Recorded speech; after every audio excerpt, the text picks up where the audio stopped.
হে everyone, আমার নতুন একটি মিনি ব্লগে তোমাদের স্বাগত।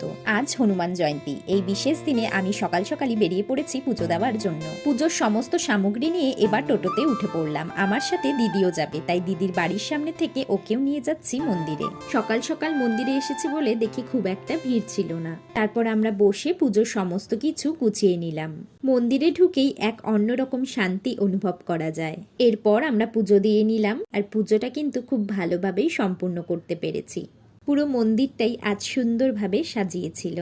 এরপর মন্দিরে বসেই হনুমান চালিসা পাঠ করে নিলাম। প্রভুর কাছে প্রার্থনা করি সবার জীবনেই শক্তি, সাহস আর শান্তি যেন থাকে।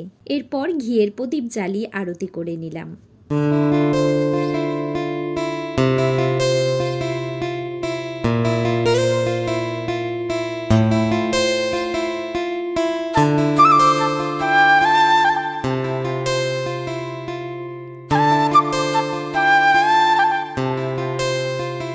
এই পবিত্র দিনে সুন্দরভাবে দর্শন করতে পেরে মনটা সত্যিই ভরে গেল। জীবনে যতই ব্যস্ততা থাকুক, একটু সময় নিজের জন্য আর ভগবানের জন্য কিন্তু রাখা খুবই দরকার।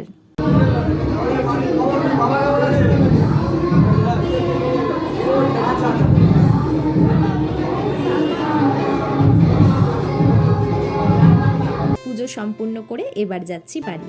আজকের ব্লগটা এখানেই শেষ করছি। সবাইকে হনুমান জয়ন্তীর অনেক শুভেচ্ছা। জয় শ্রীরাম।